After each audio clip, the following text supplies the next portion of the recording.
परम पिता को याद किए जा, याद किए जा।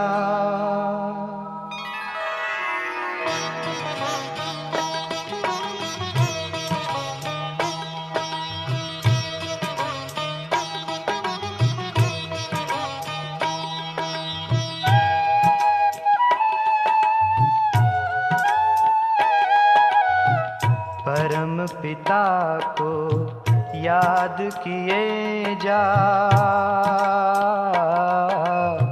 परम पिता को याद किए जा। मुश्किल को आसान किए जा। प्यारे पिता को तू याद किए जा, प्यारे पिता को तू याद किए जा। जीवन चमन आबाद किए जा। परम पिता को याद किए जा। मुश्किल को आसान किए जा।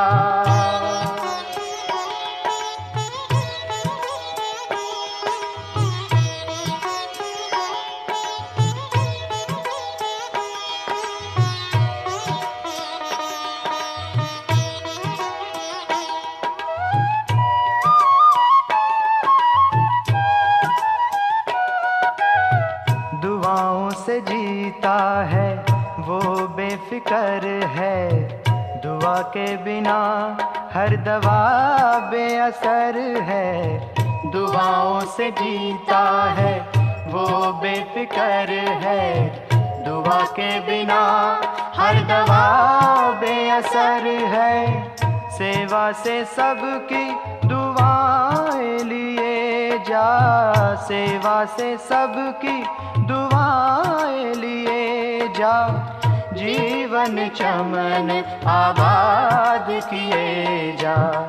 परम पिता को याद किए जा, याद किए जा, याद किए जा।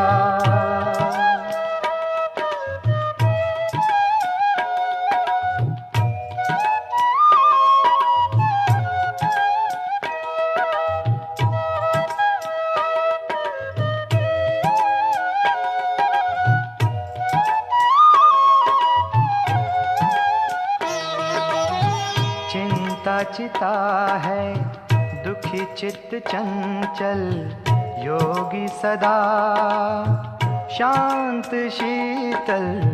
चिंता चिता है दुखी चित्त चंचल, योगी सदा शांत शीतल।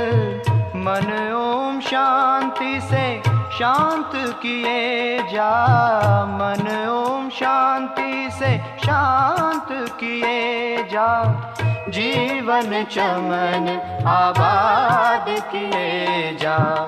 परम पिता को याद किए जा। मुश्किल को आसान किए जा। प्यारे पिता को तू याद किए जा, प्यारे पिता को तू याद किए जा।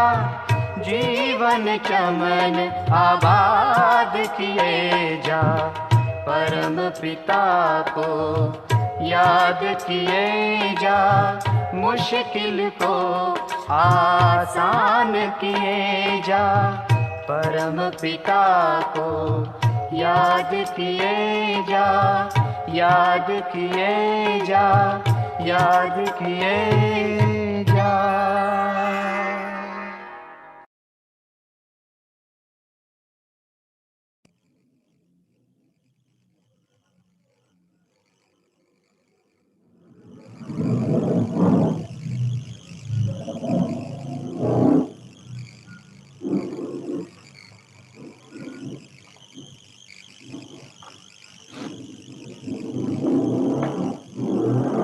ओम शांति।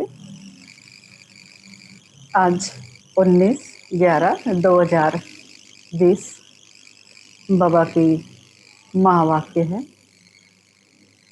मीठे बच्चे, यह सारी दुनिया रोगियों की बड़ी हॉस्पिटल है। मीठे बच्चे, यह सारी दुनिया रोगियों की बड़ी हॉस्पिटल है। बाबा आए हैं सारी दुनिया को निरोगी बनाने। बाबा आए हैं सारी दुनिया को निरोगी बनाने। प्रश्न है, कौन सी स्मृति रहे तो कभी भी मुरझाइश व दुख की लहर नहीं आ सकती। हम बच्चे कभी भी दुखी ना हो, सदा खुश रहे। इसीलिए बाबा हम बच्चों को हर रोज कुछ ना कुछ युक्तियां बताते रहते हैं। तो आज की युक्ति कि हम खुश रहे, दुख की लहर ना हो, मुरझाइश ना हो। इसलिए आज बाबा ने क्या बताया?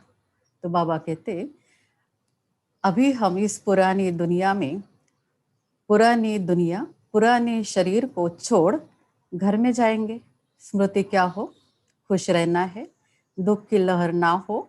तो स्मृति क्या हो कि अभी हम इस पुरानी दुनिया पुराने शरीर को छोड़ घर में जाएंगे, फिर नई दुनिया में पुनर्जन्म लेंगे। हम अभी राजयोग सीख रहे हैं। राजाई में जाने के लिए बाप हम बच्चों के लिए रूहानी राजस्थान स्थापन कर रहे हैं। यह स्मृति रहे तो दुख की लहर नहीं आ सकती। कौन सी स्मृति रहे? दुख की लहर ना आए। इसीलिए तो बाबा ने कहा कि ये पुराना शरीर, ये पुरानी दुनिया, ये छोड़ देंगे और फिर हम अपने घर चलेंगे, बाबा के पास चलेंगे। ये पक्का हो तो हमें बहुत खुशी रहेगी। और खुशी और दूसरी बात की कि हम पुनर्जन्म लेंगे तो यहाँ नहीं लेंगे, हम तो नई दुनिया में लेंगे पुनर्जन्म, नए शरीर में लेंगे जिसे देवता कहा जाता। ऐसे शरीर में हम पुनर्जन्म लेंगे और उसी के लिए तो हम राजयोग सीख रहे हैं। राजयोग हम क्यों सीख रहे हैं? राजाई पाने के लिए राजयोग सीख रहे हैं। तो ये स्मृति अगर हमें रहे तो बाबा कहता, बच्चे दुख की लहर नहीं आ सकती, कभी मायूस भी नहीं हो सकते हो। गीत है, तुम्हें हो माता पिता तुम्हें हो। ओम शांति। गीत कोई तुम बच्चों के लिए नहीं है, नए नए को समझाने के लिए है। क्या कहता बाबा? हम बच्चों के लिए गीत नहीं है, नए नए को समझाने के लिए है। पर फिर बाबा क्या कहता, ऐसे भी नहीं कि यह सब समझदारी है, हम बच्चे समझदारी है, ऐसे भी नहीं। क्योंकि हम पहले कैसे थे? बेसमझ को समझदार बनाया जाता है। बच्चे समझते हम कितने बेसमझ बन गए थे। अब बाप हमको समझदार बनाते हैं। जैसे स्कूल में पढ़कर बच्चे कितना समझदार बन जाते। हर एक अपनी अपनी समझ के अनुसार कोई बैरिस्टर बनता है, कोई इंजीनियर बनता है। तो ये बैरिस्टर बनने की समझ, इंजीनियर बनने की समझ, अर्थात ये पढ़ाई, और ये पढ़ाई से वो समझ पा करके इंजीनियर बन जाता है, बैरिस्टर बन जाता है, आदि आदि बनते हैं। यह तो आत्मा को समझदार बनाना है। पढ़ते भी तो आत्मा ही है शरीर के द्वारा, इंजीनियर बने या जो भी बने, पर पढ़ने वाली तो आत्मा है। आत्मा शरीर के द्वारा पढ़ती है। परंतु बाहर में जो भी शिक्षा मिलती है वह तो अल्पकाल के लिए है। इंजीनियर बना, वकील बना, बैरिस्टर बना, जो भी बना, लेकिन एक जीवन के लिए है। जहां तक उसका जीवन है तब तक उसकी बैरिस्टरी है। तो इसीलिए बाबा कहता, बच्चे पढ़ती तो आत्मा ही है, लेकिन ये बाहरी पढ़ाई जो है ये अल्पकाल की पढ़ाई है, शरीर निर्वाह अर्थ है। भल कोई कन्वर्ट भी करते, हिंदुओं को क्रिश्चियन बना देते, किस लिए? थोड़ा सुख पाने के लिए हिंदू जो है कन्वर्ट हो जाते, थोड़ा सुख पाने के लिए। बाबा कहता नौकरी आदि सहज मिलने के लिए, आजीविका के लिए कुछ मिल जाए तो लालच के वश धर्म भी कन्वर्ट हो जाता है। अब तुम बच्चे जानते हो हमको पहले पहले तो आत्माभिमानी बनना पड़े, यह है मुख्य बात। क्योंकि यह है ही रोगी दुनिया। ऐसा कोई मनुष्य नहीं जो रोगी नहीं बनता, कुछ ना कुछ तो होता जरूर है। ये दुनिया, बाबा ने शुरू में ही कहा सार में, कि हॉस्पिटल है, और हॉस्पिटल में कौन रहता है? तो रोगी रहते हैं। तो यहाँ कोई भी रोगी ना हो, एक भी रोगी ना हो, ऐसा तो हो ही नहीं सकता। कुछ ना कुछ तो जरूर है। विकार को भी रोग कहा जाता है और शरीर के बीमारी को भी रोग कहा जाता है। तो कुछ ना कुछ तो हर एक को है। यह सारी दुनिया बड़े ते बड़े हॉस्पिटल है, जिसमें सब मनुष्य पतित रोगी है। आयु भी बहुत कम होती है। पतित है, रोगी है, तो आयु भी कम होती है। अचानक मृत्यु को पा लेते हैं, काल के चंबे में आ जाते हैं। आयु कम हो जाती है, अचानक मृत्यु को प्राप्त कर लेते हैं। आयु कम होने के कारण काल के चंबे में आ जाते हैं। यह भी तुम बच्चे जानते हो। तुम बच्चे सिर्फ भारत की ही नहीं, सारे विश्व की सर्विस करते हो। पर कैसे करते? गुप्त रीति से। कौन कहेगा हमें हम भारत के विश्व का कल्याण कर रहे, या सारे भारत का या सारे विश्व का हम कल्याण कर रहे, विश्व को परिवर्तन कर रहे, स्वर्ग धरा पर उतार रहे? कौन कहेगा हमें? इसीलिए बाबा कहते बच्चे कैसे करते हो? गुप्त रीति से। मूल बात है ही कि बाप को कोई नहीं जानते। मनुष्य होकर और पारलौकिक बाप को नहीं जानते, उनसे प्यार नहीं रखते। अब बाप कहते मेरे साथ प्यार रखो। मनुष्य होकर बाप को जानते नहीं, उसके साथ प्यार रखते नहीं, तो बाबा कहता बच्चे अब मेरे साथ प्यार रखो। मेरे साथ प्यार रखते रखते तुमको मेरे साथ ही तो वापस चलना है, तो प्रेम से चलेंगे। बाबा के साथ हम प्यार होगा हमारा, प्रेम से चलेंगे, तो बाबा हमें प्रेम से ले जाएगा। नहीं तो अभी 1-2 दिन के पहले कि बाबा अगर हमें अगर हमारा कोई विकर्म रह गया और सजा खानी पड़ी, तो बाबा के सामने कैसे लगेगा? वो प्यार महसूस होगा? बाबा तो है लेकिन प्यार महसूस होगा? प्यार तो महसूस होगा नहीं। इसलिए बाबा कहता बच्चे मेरे से प्यार रखो, मेरे से प्यार रखते रखते तुम मेरे साथ प्रेम से चले जाओगे। बाबा हमें प्यार से घर ले जाएगा। और क्या चाहिए हमें? हम आत्माओं को प्यार से ही तो जाना है, सजा खा करके तो जाना ही नहीं है। और इसी के लिए बाबा कहता मेरे से बहुत प्यार करो। जब तक वापिस चलो तब तक इस छी दुनिया में तो रहना पड़ता है। पहले पहले तो देह अभिमानी से देही अभिमानी बनो, तब तुम धारणा कर सकते हो और बाप को याद कर सकते हो। अगर देही अभिमानी नहीं बनते तो बाबा कहता कोई काम के नहीं है। बाबा ने कहा देही अभिमानी बनो, देह अभिमान को छोड़ दो। अगर देही अभिमानी नहीं बनते तो क्या काम के? जब बाबा ने हमें अपना बनाया तो बाबा के काम न आए, ये हो नहीं सकता। और ये हमें अच्छा भी नहीं लग सकता कि हम बाबा के काम ना आए। इसीलिए बाबा कहता मेरे काम अगर आना है तो तुम्हें देही अभिमानी बनना है। देही अभिमानी नहीं बनेंगे तो कोई काम के नहीं है। देह अभिमानी तो सब है। तुम समझते भी हो कि हम आत्मा अभिमानी नहीं बनते, बाप को याद नहीं करते, तो हम वही है जो पहले थे। कहाँ थे पहले? हॉस्पिटल में। तो अब हम ऐसा समझे कि हम कुछ नहीं करते, तो हम कहाँ पर हैं? हॉस्पिटल में है, माना रोगी है, बीमार है। मूल बात ही है देही अभिमानी बनने की, न कि रचना को जानने की। गाया भी जाता है रचता और रचना का ज्ञान। ऐसे नहीं कि पहले रचना फिर रचता का ज्ञान, नहीं, पहले रचता वही बाप है। कहा भी जाता है हे गॉड फादर, वह आकर तुम बच्चों को आप समान बनाते। बाप तो सदैव आत्म अभिमानी है, इसीलिए वह सुप्रीम है। वह देह है ही नहीं, देह भान में आता ही नहीं। बाबा में, ब्रह्मा बाबा में प्रवेश करने के बाद भी वो कुछ भी यहाँ के चीजों में मोह में आता नहीं है, कुछ भी उसको नहीं चाहिए। उसका काम हो गया, बाबा से विदाई ले लेता है। इसलिए बाबा कहता कि वो कौन है? वो सुप्रीम है, सदैव आत्मभान में रहता है, सुप्रीम है, आत्म अभिमानी है। बाप कहते मैं तो आत्मा अभिमानी हूँ, जिसमें प्रवेश किया है उनको भी आत्मा अभिमानी बनाता हूँ। आगे बाबा ने कन्वर्ट की बात करी कि कन्वर्ट कैसे कैसे करते हैं, हम आगे समझेंगे भी कैसे कैसे कन्वर्ट, हर बात देखो तो कन्वर्ट करते ही रहते हैं। तो बाबा भी हमको कन्वर्ट करता है। तो ब्रह्मा बाबा की बात बाबा बता रहे हैं कि जिसमें प्रवेश किया है उनको भी आत्म अभिमानी बनाता हूँ, इनमें प्रवेश करता हूँ और इनको कन्वर्ट करने, क्योंकि यह भी देह अभिमानी थे, इनको भी कहता हूँ कि अपने को आत्मा समझो। तो बाबा ने हमारा ये कन्वर्ट किया कि हम देह भान में थे। ब्रह्मा बाप को कहा, माना हम सभी ब्राह्मणों के लिए वो बात है कि हम देह भान में थे, और बाबा ने हम बच्चों को कहा कि बच्चे अब देही अभिमानी बनो। तो ये हमारा कन्वर्ट हो गया। अपने को आत्मा समझ, मुझे यथार्थ रीति याद करो। ऐसे बहुत मनुष्य है जो समझते हैं आत्मा अलग है, जीव अलग है।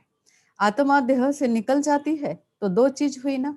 बाप समझाते हैं तुम आत्मा हो, आत्मा ही तो पुनर्जन्म लेती है, आत्मा ही शरीर लेकर पार्ट बजाती है। बाबा बार बार समझाते हैं अपने को आत्मा समझो। इसमें बड़ी मेहनत है, आत्मा समझने में मेहनत है। जैसे स्टूडेंट पढ़ने के लिए एकांत में बगीचे आदि में जाकर पढ़ते, पादरी लोग भी घूमने जाते तो एकदम शांत रहते, वह कोई आत्माभिमानी नहीं है। एकांत में बैठे या एकांत में चलने लगे तो बाबा कहता वो कोई आत्माभिमानी नहीं है, बस शांत है। क्राइस्ट की याद में रहते हैं, घर में रहकर भी याद तो कर सकते हैं, परंतु खास एकांत में जाते हैं क्राइस्ट को याद करने के लिए, खास एकांत में चले जाते हैं। स्टूडेंट भी पढ़ने के लिए एकांत चाहिए तो अलग जगह पर चले जाते हैं। क्राइस्ट को याद करने और कोई तरफ देखते भी नहीं। जो अच्छे अच्छे होते समझते हैं हम क्राइस्ट को याद करते करते उनके पास चले जाएंगे। क्राइस्ट हेवन में बैठा है, हम भी हेवन में चले जाएंगे। यह भी समझते हैं क्राइस्ट हेवनली गॉड फादर के पास गया, हम भी याद करते करते उनके पास जाएंगे। सब क्रिश्चियन उस एक के बच्चे ठहरे क्राइस्ट के। जैसे क्राइस्ट हेवनली गॉड फादर के पास चला गया, हेवन में जाकर के बैठ गया, ये समझ है उनकी, तो हम भी उसको याद करते करते हेवन में चले जाएंगे। उनमें कुछ ज्ञान ठीक है, क्योंकि क्राइस्ट की आत्मा तो ऊपर गई ही नहीं। क्राइस्ट नाम तो शरीर का है जिसको फांसी पर चढ़ाया, आत्मा तो फांसी पर चढ़ती नहीं। अब क्राइस्ट की आत्मा गॉड फादर के पास गई, यह कहना भी तो रॉन्ग हो जाता है, क्योंकि आत्मा तो फांसी पर चढ़ती नहीं। शरीर को फांसी पर लटकाया गया, शरीर का विनाश हुआ, आत्मा तो फिर से यहाँ आ गई। वापिस कोई कैसे जाएंगे? हर एक को स्थापना फिर पालना करना जरूरी होता है। स्थापना करके गया तो जिन जिन की स्थापना की उसमें जो वृद्धि हुई तो उन सब की पालना करने के लिए यही आना पड़ेगा। स्थापना करी तो पालना करना जरूरी है।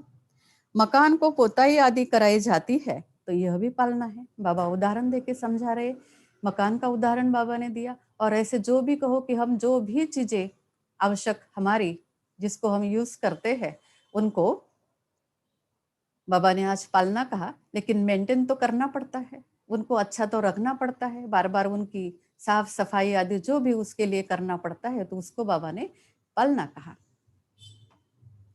इसी तरह से उदाहरण देकर बाबा ने कहा कि क्राइस्ट तो आएगा, क्योंकि उसने स्थापना करी है तो पालना करने के लिए तो जरूर आएगा। वो हेवन में जाएगा नहीं, गॉड फादर के पास तो वो जा नहीं सकता, ये रॉन्ग है। अब बेहद के बाप को तुम याद करो, यह नॉलेज बेहद के बाप के सिवाय कोई दे न सके। अपना ही कल्याण करना है, रोगी से निरोगी बनना है। यह रोगियों की बड़ी हॉस्पिटल है। सारा विश्व क्या है? बाबा कहता एक हॉस्पिटल है, और हॉस्पिटल में क्या है? सब रोगी है। सारी विश्व रोगियों की हॉस्पिटल है। रोगी जरूर जल्दी मर जाएंगे, रोगी है तो बाबा कहते जल्दी मर जाएंगे। यहाँ अर्थ अलग है, रोगी जल्दी मर जाएंगे अर्थात जो भी विनाश होगा। माना उसके लिए बाबा कहते कि रोगी जल्दी मर जाएंगे, हॉस्पिटल नहीं रहेगी, सब निरोगी रह जाएंगे और निरोगी जो बनेंगे वो निरोगी दुनिया में जाएंगे। तो निरोगी दुनिया आने के लिए रोगी दुनिया समाप्त होनी है, इसलिए रोगी जल्दी जल्दी मर जाएंगे।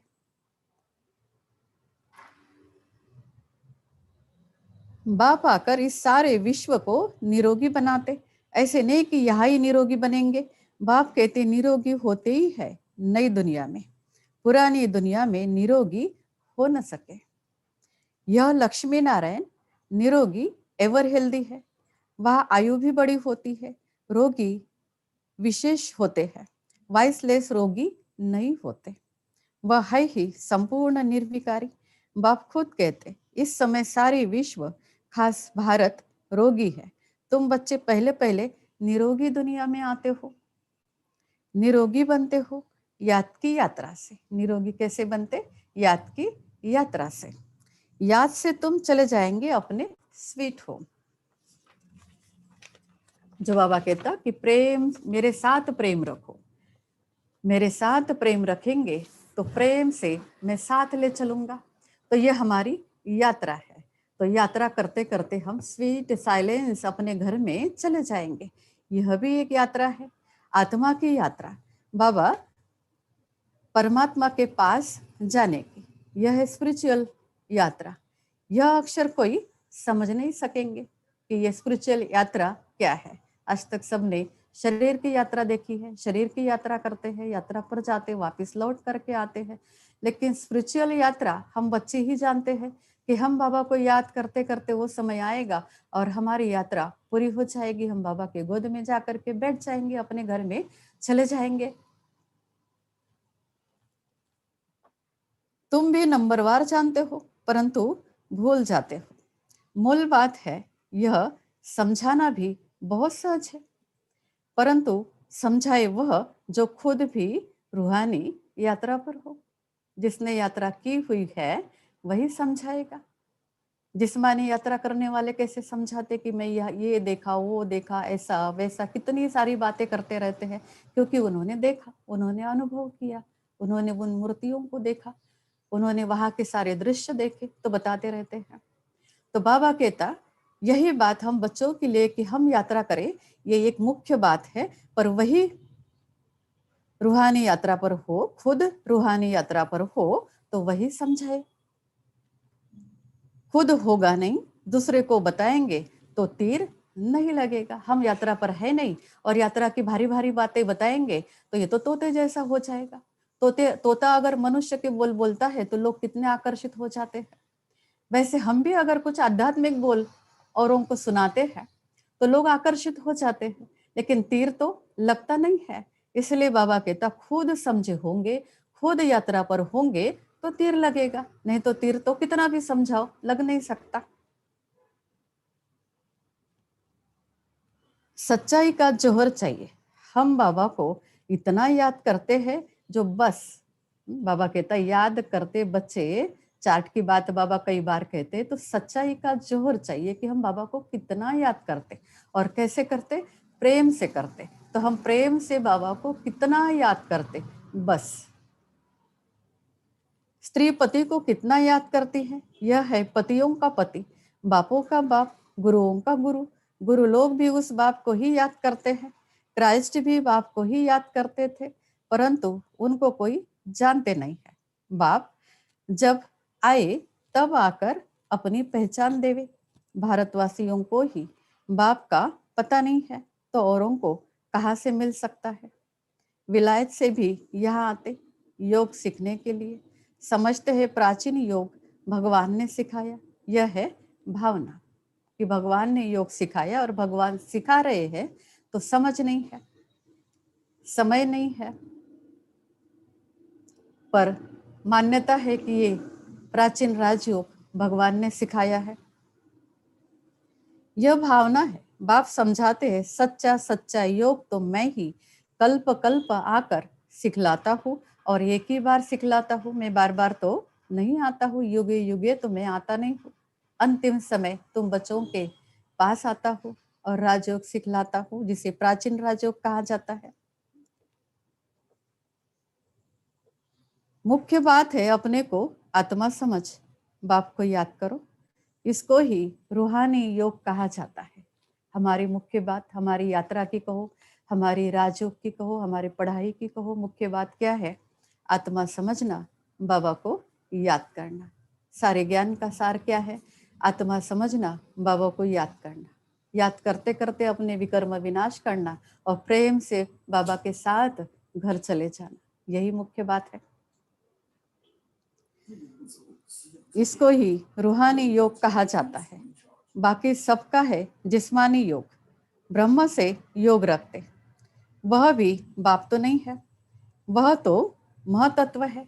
कईयों का है जिस्मानी योग और कईयों का है घर के साथ योग।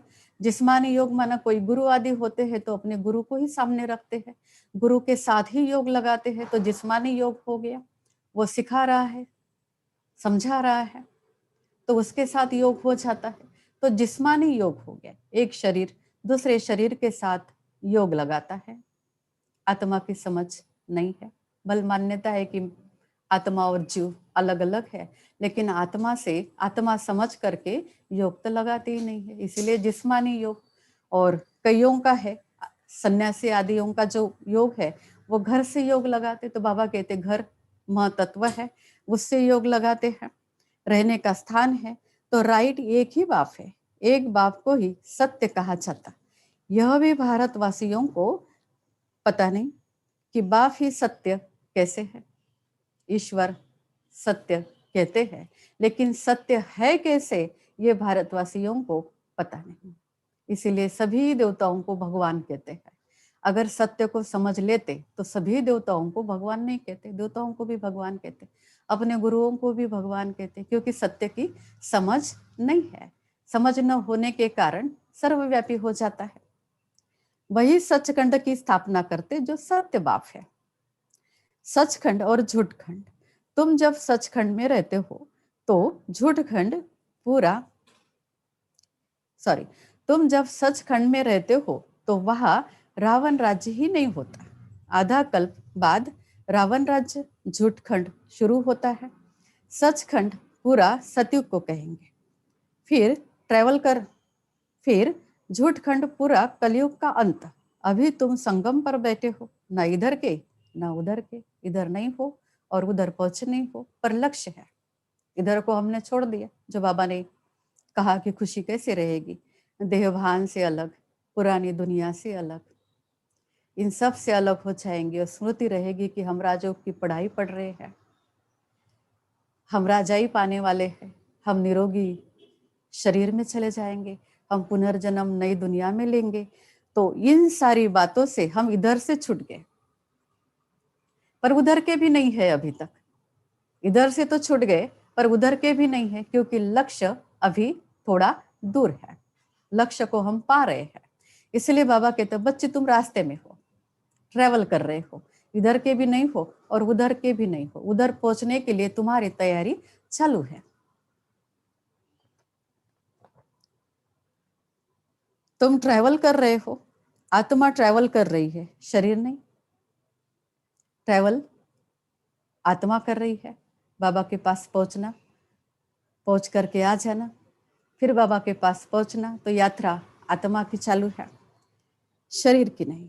बाप आकर के यात्रा करना सिखलाते हैं, यहाँ से वहां जाना तुमको यह सिखलाते। वो लोग फिर स्टार्स मून आदि तरफ जाने की ट्रैवल करते हैं। अभी तुम जानते हो उनमें कोई फायदा नहीं है, मून पर जाने में फायदा कुछ भी नहीं है। इन चीजों से ही सारा विनाश होना है। बाबा कहता एक तो फायदा नहीं, इन चीजों से ही सारा विनाश होना है, माना हमारे फायदे की बात है, उनके फायदे की तो बात नहीं है, उनके लिए तो व्यर्थ है, लेकिन फायदे की बात हमारी है कि विनाश में भी ये चीजें मददगार बन रही है।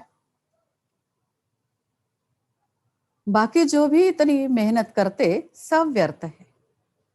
तुम जानते हो यह सब चीजें जो साइंस से बनती है वह भविष्य में तुम्हारे काम आएगी, अभी भी और आगे भी। अभी बाबा को हम 2 मिनट याद करते हैं।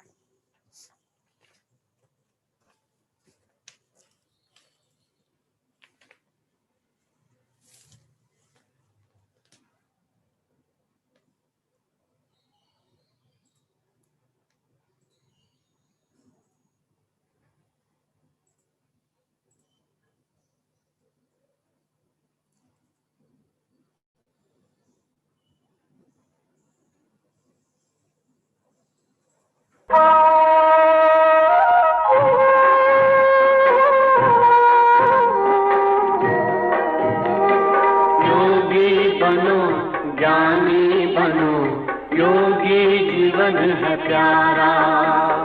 योगी बनो, ज्ञानी बनो, योगी जीवन है प्यारा। काम क्रोध मद लोभ मोह वश आज है सब मोहताज।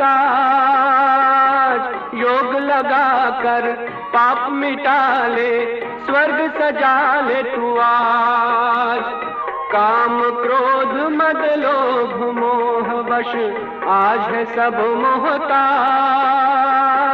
योग लगा कर पाप मिटा ले, स्वर्ग सजा ले तू आज।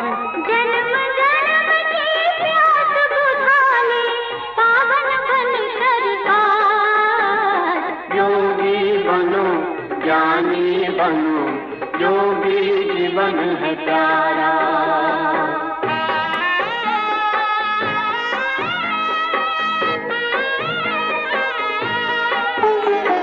संगम युग में परम पिता शिव कहते हैं राज।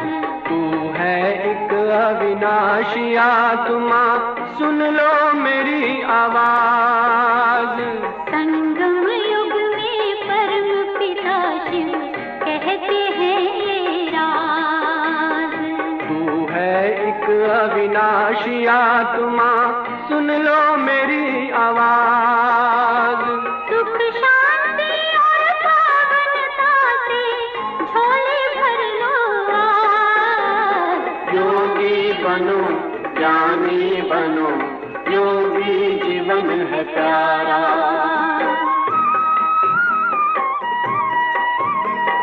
परम धाम से आए हैं शिव ब्रह्मा तन आधार। मुक्ति और जीवन मुक्ति का जन्म सिद्ध अधिकार। परम धाम से आए हैं शिव ब्रह्मा तन आधार। मुक्ति और जीवन मुक्ति का जन्म सिद्ध अधिकार। चलना है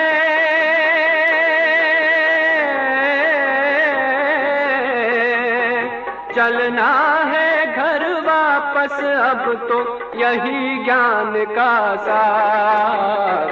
योगी बनो, ज्ञानी बनो, योगी जीवन है प्यारा। योगी जीवन है प्यारा, योगी जीवन है प्यारा।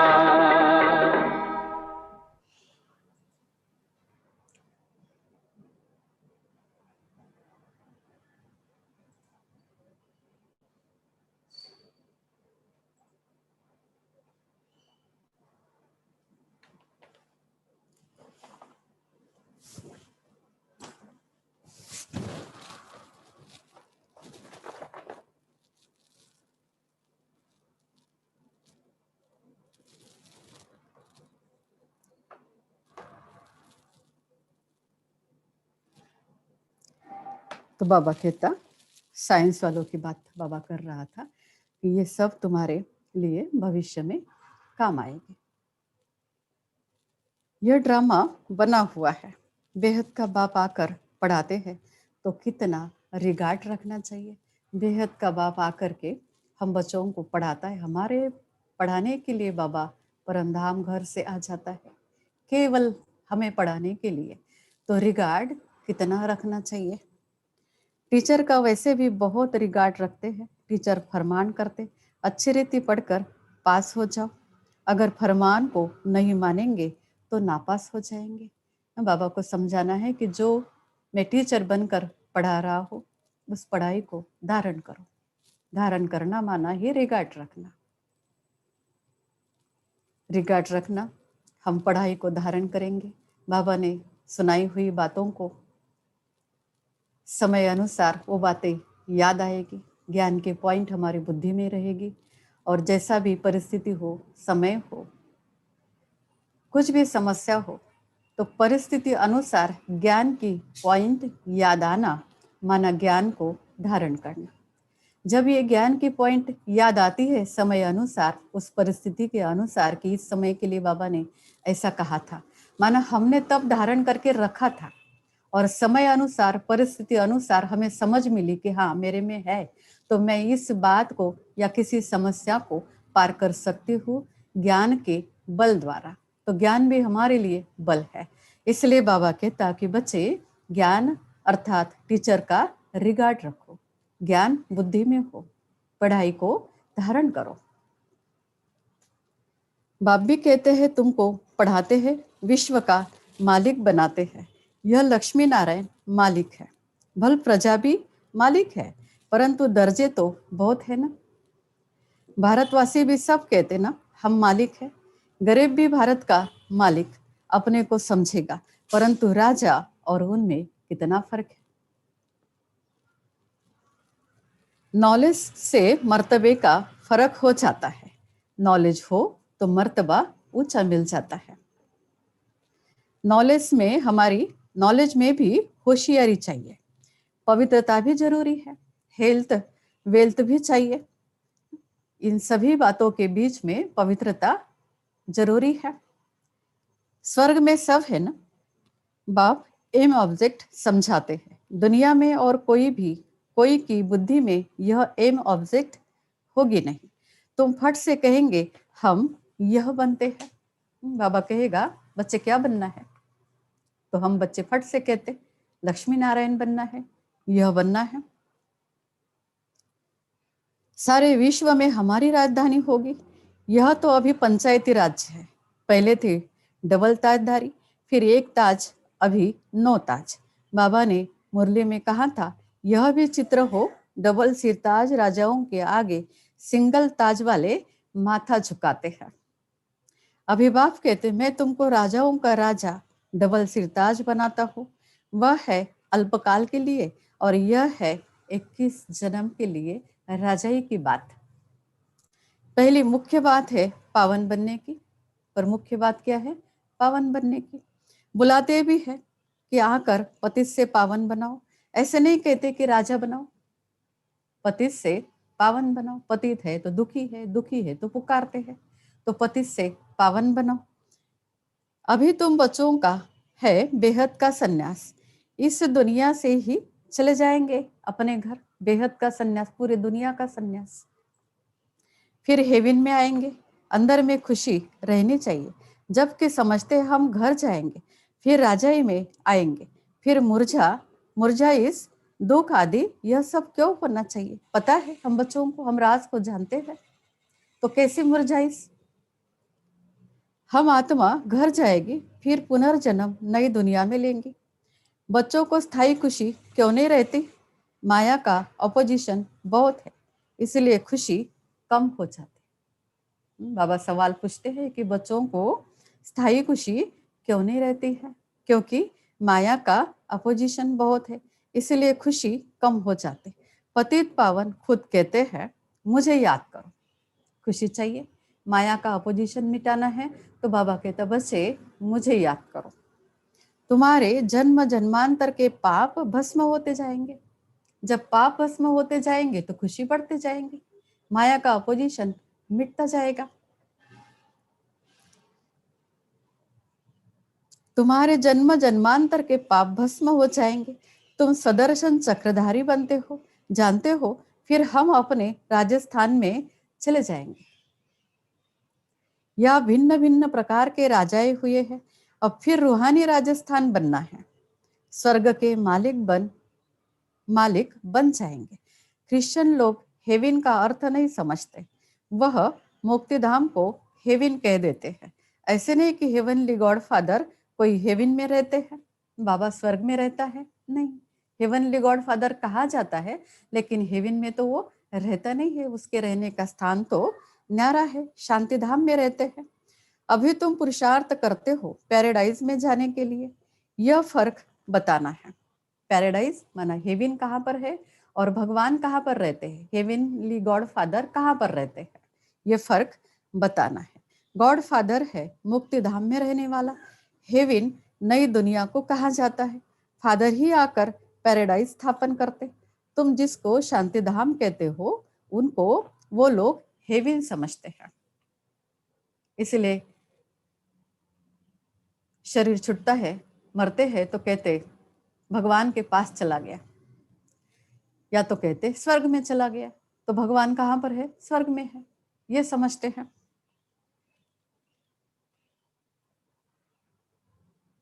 फादर ही आकर पैराडाइज स्थापन करते। तुम जिसको शांति धाम कहते हो उनको वो लोग हेवन समझते हैं। यह सब समझने की बातें हैं।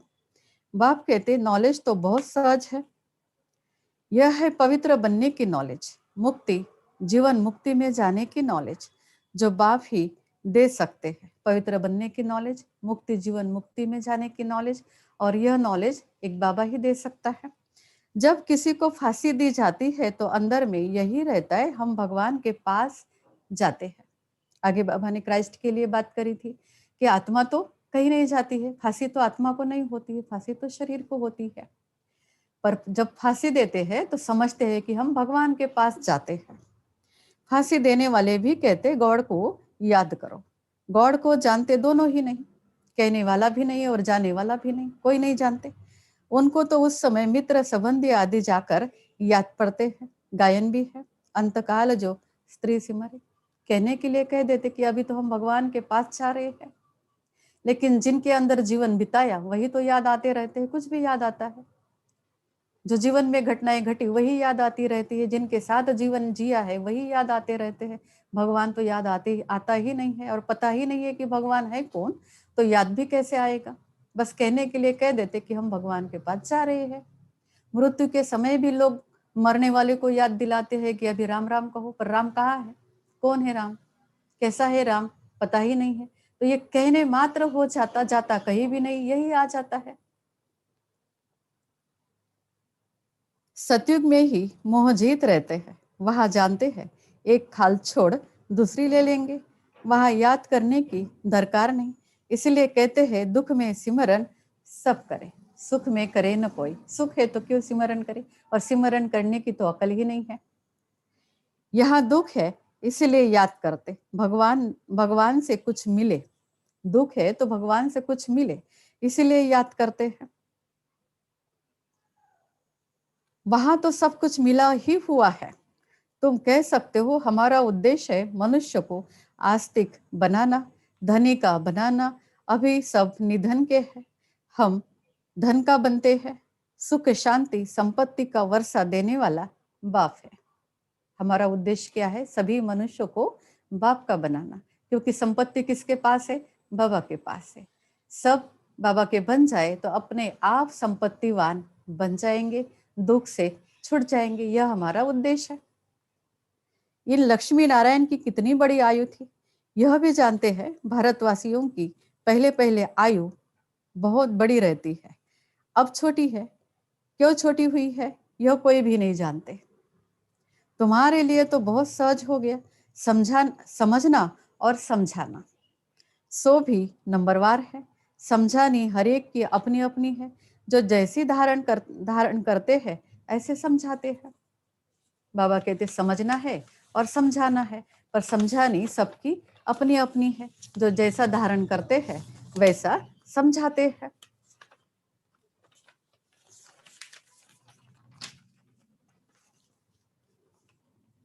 अच्छा, मीठे मीठे सिखल दे बच्चों प्रति माता पिता बाप दादा का याद प्यार और गुड मॉर्निंग। रूहानी बाप की रूहानी बच्चों को नमस्ते। हम रूहानी बच्चों की रूहानी बाबा को नमस्ते। धारणा है, जैसे बाप सदैव आत्म अभिमानी है,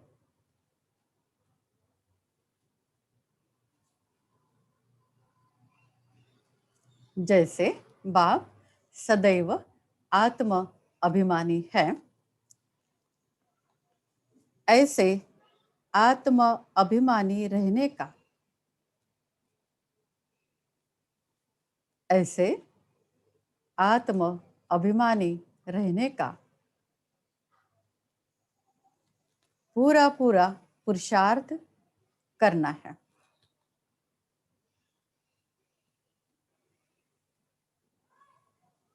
पूरा पूरा पुरुषार्थ करना है। एक बाप को दिल से प्यार करते करते, एक बाप को दिल से प्यार करते करते बाप के साथ घर चलना है।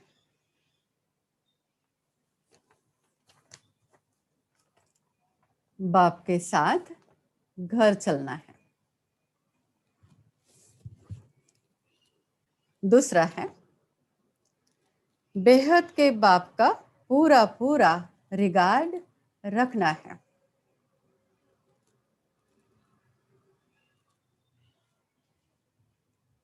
बेहद के बाप का पूरा पूरा रिगार्ड रखना है।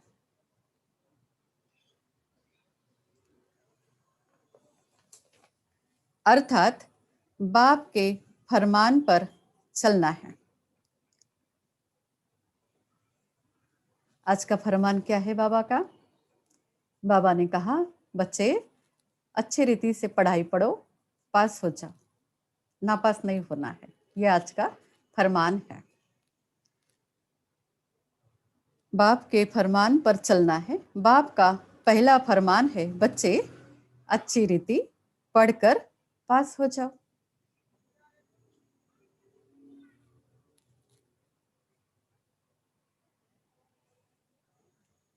इस फरमान को पालन करना है।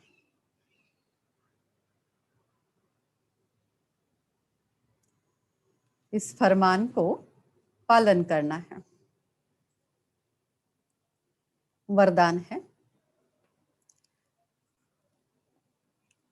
सेंस और इसेंस के बैलेंस द्वारा, सेंस और इसेंस के बैलेंस द्वारा अपनेपन को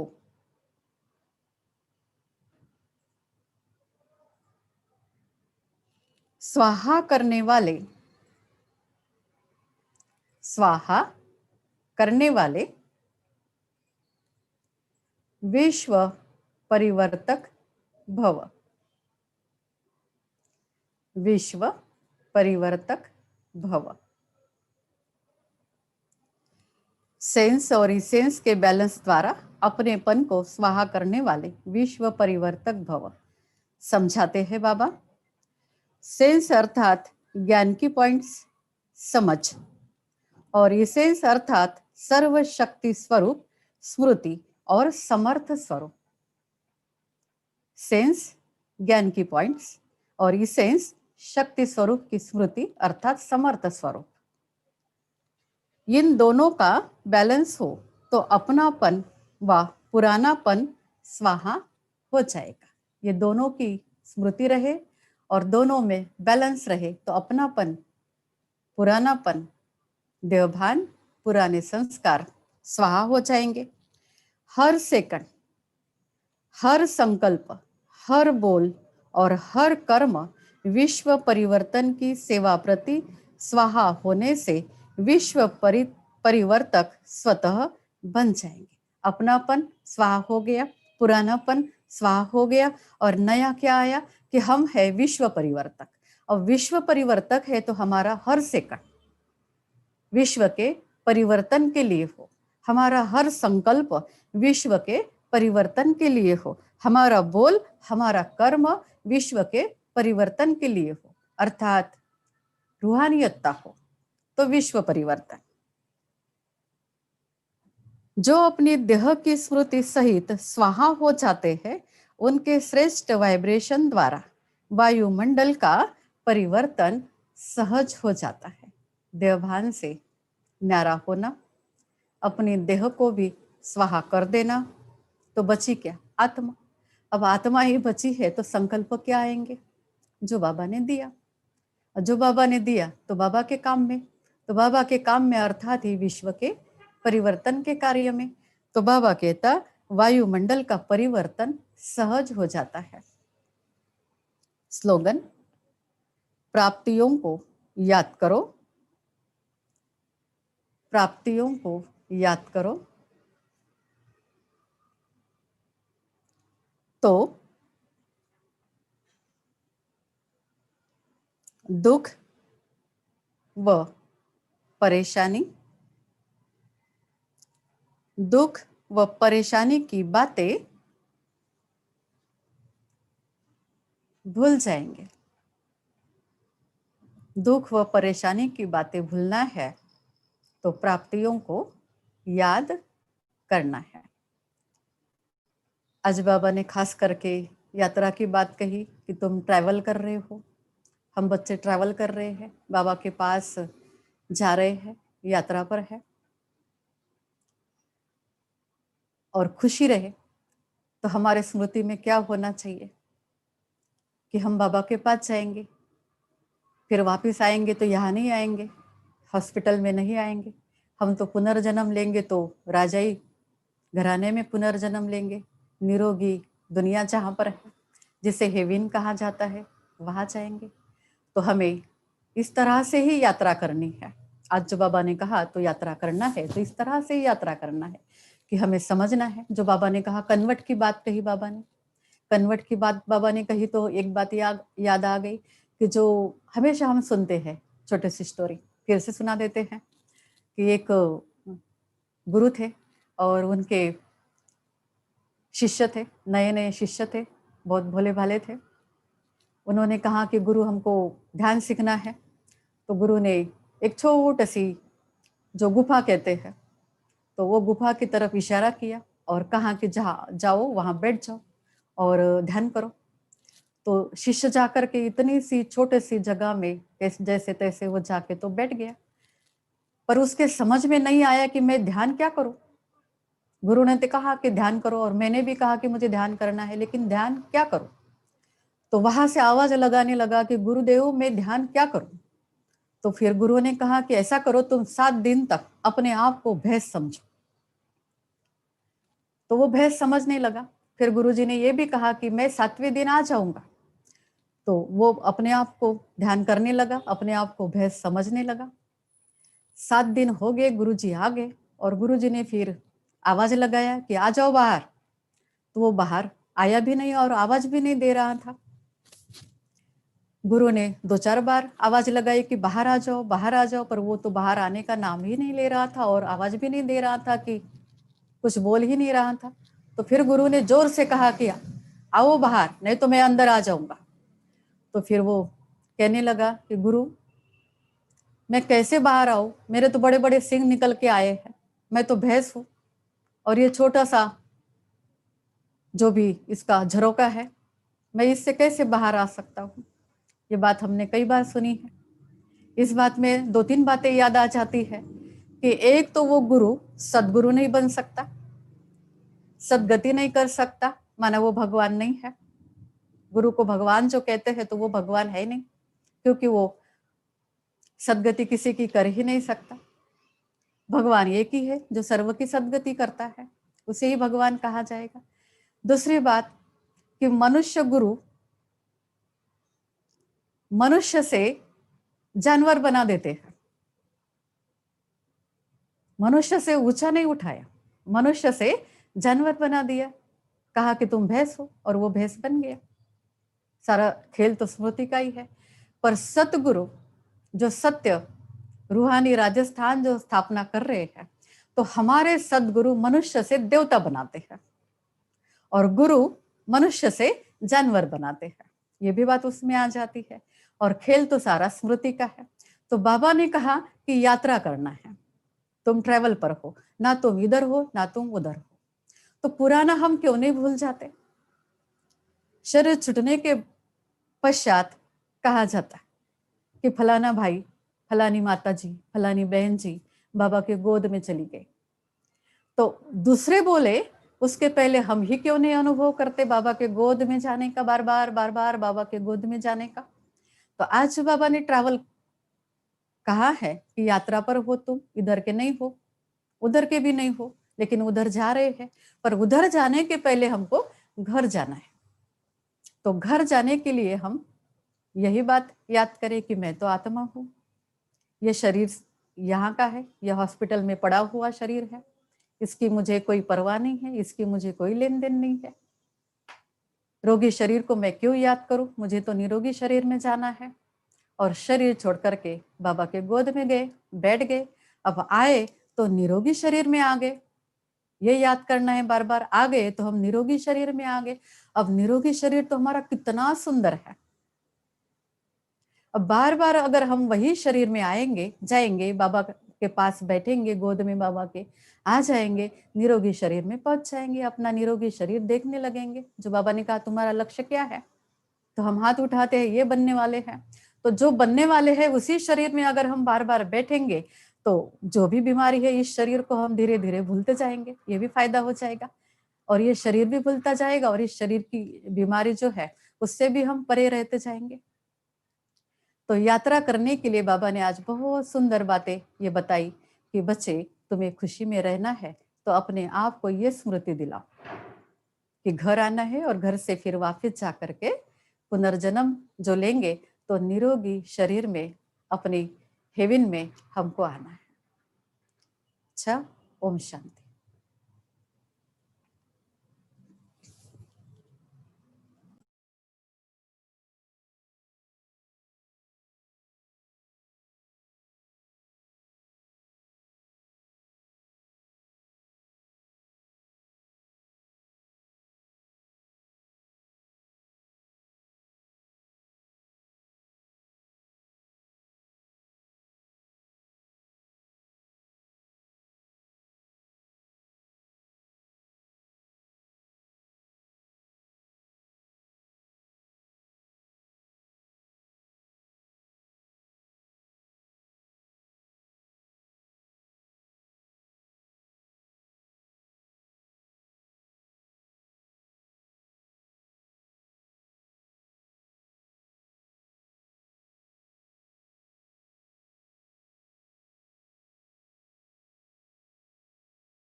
जग बदलता जाएगा, जग बदलता जाएगा।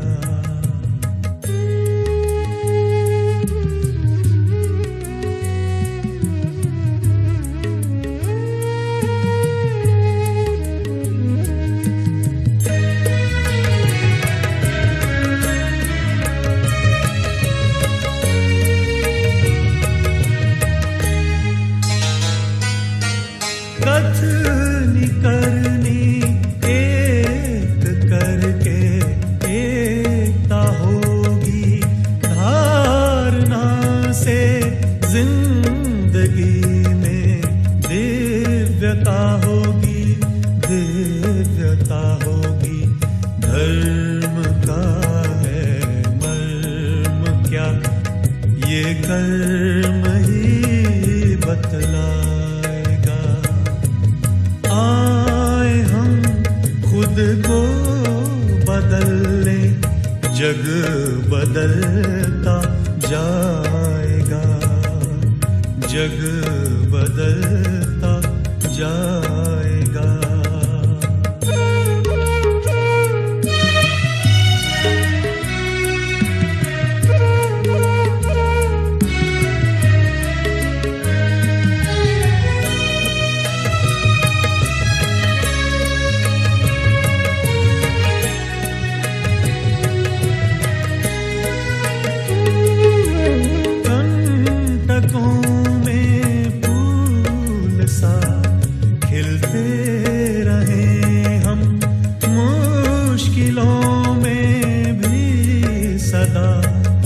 हंसते रहें हम, हंसते रहें हम सदा मुस्काएंगे तो ये जगत मुस्काएगा। आए हम खुद को बदल लें, जग बदलता जाएगा। अपने परिवर्तन से ही परिवर्तन जगत में आएगा।